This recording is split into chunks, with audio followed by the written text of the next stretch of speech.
Hello, everyone. My name is Zheng Wang, and I'm an associate professor from the computer science department at the University of Miami. Today, it's my pleasure to briefly talk about one of our studies, which is that we develop a tool named scHiMe. The tool can predict single-cell DNA methylation levels based on single-cell Hi-C data. So the Hi-C data, single-cell Hi-C data, is our input, and the output of the system would be single-cell DNA methylation levels. And when we predict the DNA methylation levels, we are not just predict one score for one gene. Instead, the tool actually can predict one value for each of the base pair, for each of the promoter, for all of the human genes. So this is some background. Back in 2019, these two papers were published. Both of them are talking about the same thing, that is to simultaneously capture both DNA methylation data and Hi-C data for the same single cell. Before these two experiments were invented, people can either capture single cell methylation or single cell Hi-C. They cannot capture both for the same single cell. So as a computer scientist, we were thinking these two experiments definitely are very useful, but not every biological lab is able to perform these two experiments. So that's why we want to design some computational tool that can predict DNA methylation levels for each of the base pair of the entire promoter region for every human genes. This slide shows the overview of the architecture of scHiMe. So this actually indicates the Hi-C input for each of the promoter, which is 1,000 base pairs surrounding the TSS region, the TSS point for each of the gene. We generate a network called promoter-promoter spatial interaction network. Here indicated the idea of metacells because the single cell Hi-C data is very sparse. That's why we find the similar cells surrounding the target cell. Based on their Hi-C data, we find the similar cells, and then use the integrated Hi-C profile to be the contact matrix for the target cell. And based on that integrated contact map, we generated this promoter-promoter spatial interaction network. The reason we call it a spatial interaction is because each edge here indicates Hi-C contact. And Hi-C contact indicates a 3D space interaction, that's why. And each of the node actually indicate a promoter. So we generate one graph, one network for each of the chromosome, for each of the cell. And then we can generate edge features and node features. The node features actually comes from the DNA sequence because each of the node is 1,000 DNA base pairs, which is for one promoter. So for this 1,000 DNA pairs, we generated their DNA feature using a tool named DNA BERT. And we also have edge features, which is generated based on the edges on the networks. And we input both edge and the node features into a cutting-edge deep learning algorithm named graph transformer, and we make prediction. The prediction is a vector, contains 1,000 numbers targeted for each of the base pair in the 1,000 base pair promoter region for each of the gene, for each of the cell. And this indicated the base pair specific methylation levels for each of the promoter.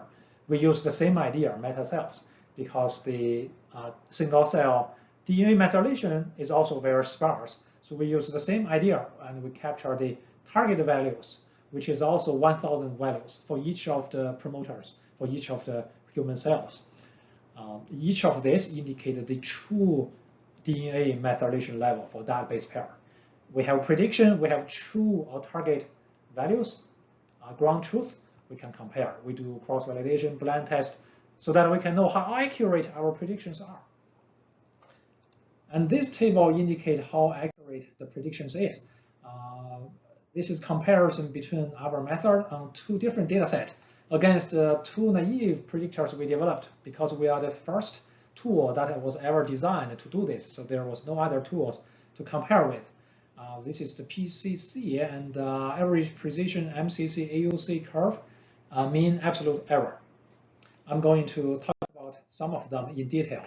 This figure shows the absolute difference between predicted and true methylation levels, the absolute values. As you can see, if they are 0, that means the absolute difference is 0, which means that the prediction is perfect. And the x-axis is the true methylation values.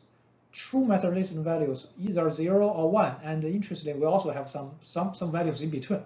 However, this shows the number of the true methylation levels. As you can see, most of the cases, the target value, the true methylation values are either 0 or 1. In between, not so many. So that if we go back to this figure, we can see that with 0, the absolute value, the difference, absolute difference would be very small, as you can see. Whereas in the middle region, when the true DNA methylation is somewhere between 0 and 1, the absolute difference is a little bit bigger, indicating that it's not that accurate. However, the good thing is that we can say that most of the cases actually is either 0 or 1, so which also indicate a very good performance of the tool. This is ROC curve, AUC curve, area under the curve for the ROC curve, which is 0.9, above 0.93. Okay, so this figure is interesting. It shows us split cells, clustering cells into different families. So this actually is the visualization of the true methylation levels based on dataset 1. So basically, we didn't do any prediction. We just used the real wet lab captured DNA methylation levels. And we want to see whether the cells can be separated into different families based on the true methylation levels. Indeed, on dataset 1 and dataset 2, you can see that the cells indeed could be separated into their different types. And the ARI score very high. So for C, start from C, we actually use our tool predicted methylation levels on dataset 1. For the C and the G's that did not have methylation data available, we use -1. In other words, we only focus on the cases or the base pairs that does have a real methylation level. And we pull the predicted methylation levels and use that predicted methylation levels to separate cells. As you can see here, on both dataset 1 and 2, the cells can still be correctly classified into the different cell types. So then we go even further. So we plot E. E actually is the scHiMe predicted methylation levels on all the C and G's, no matter the true methylation levels available or not. So even for the base pairs that do not have true or real DNA methylation levels, we still make predictions on them and see whether our predictions are accurate when these kind of predictions are integrated. And as you can see here, it's not as good as these two, which makes sense because this is very hard. This is even harder than these two cases. So as you can see, we make some predictions on the base pairs that the wet lab did not even capture the real DNA methylation levels. As we can see that with that kind of data included, we can still correctly separate the cells into their correct families. This also indicated the accuracy of our tool. This is on dataset 1, dataset 2, and dataset 3. Because of time limitation, I have to continue. Then we want to show the biologist what's going to happen, like to separate cells, like use the predicted values, predicted methylation levels on some individual promoters. And can we correctly classify the cell into the correct families? So we plot the ARI score. ARI score, a high ZRI score, ARI score of 1 indicate that the clustering is perfect. So all the cells were classified into the correct family.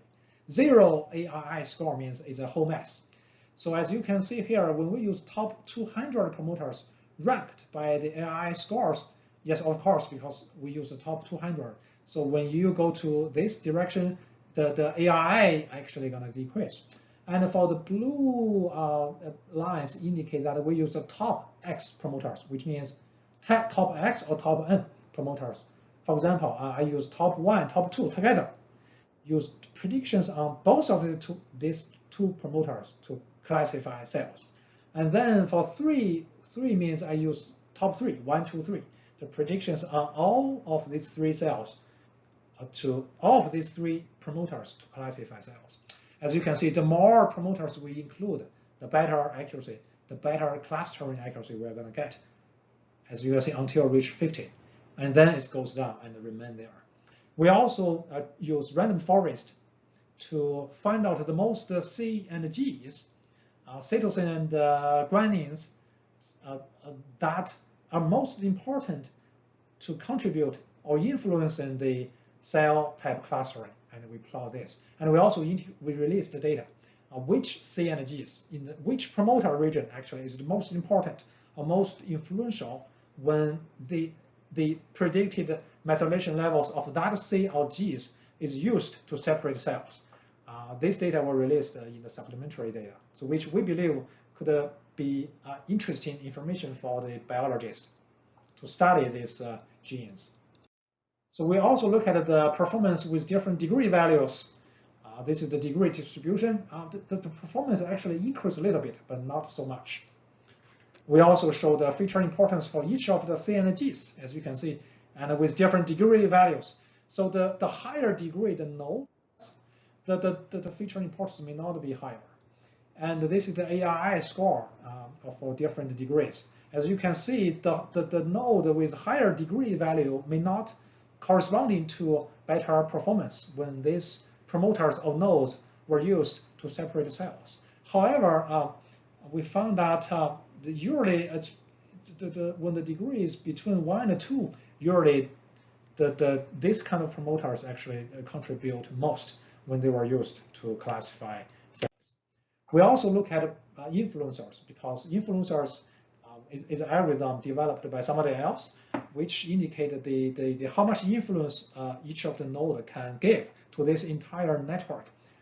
This is the performance. As you can see here, for the top 50 ranked positions in the list of influencers, network influencers, actually the performance is not changing significantly. And the degree, the ranking position in the influencer list actually does not have any significant correlation. So basically, we cannot see that the node with higher degree going to have more influence. We cannot make a conclusion like that. Then we look at whether the influencer degrees or nodes actually can indicate or result in higher accuracy when these influencer nodes are used to separate cells. We found a very weak Pearson correlation.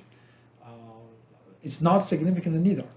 This is something like for this one. It's 0.0 something. So it's not a very significant Pearson correlation found between the ranking position in the influencer list and the ARI score.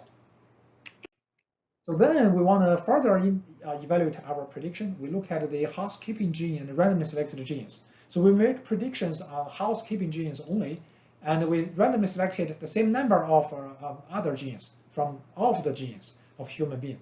And we make predictions, and we try to use that to separate cells and capture the ARI score.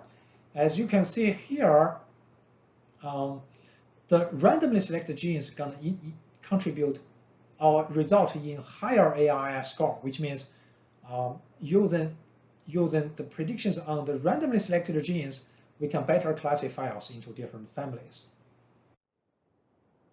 As we know that the housekeeping genes actually are very similar in terms of their epigenetic or genetic features.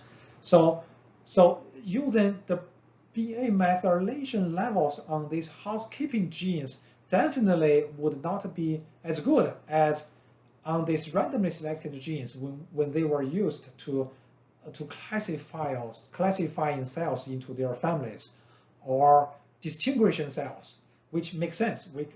which also match the biological meaning of housekeeping genes. We found similar things. We grabbed the feature importance of the CpGs on both housekeeping genes and randomly selected genes. We found that this actually is significant. We generate a p-value. The mean of this one are gonna be lower, and this one gonna be higher, which means that housekeeping genes actually is not cannot give us good performance when they were used to separate cells. Okay, so conclusions. If you want to access this tool, it's all available here. It's for free, and all the software, the data are released here. Currently, it's in the preprint version. This is DOI. And I want to also say that this successful performance of this tool actually also indicated that there is some kind of interrelated relationship between 3D genome structure and the DNA methylation. We don't know which influence which, or how this one influenced the other one from this single study. However, because we can use single-cell Hi-C to successfully predict DNA methylation levels, we think there are definitely some relationship.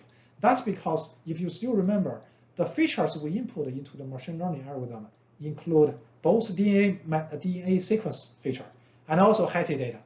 If you still remember that the DNA sequence data for all the cells would be the same because they all come from the reference genome.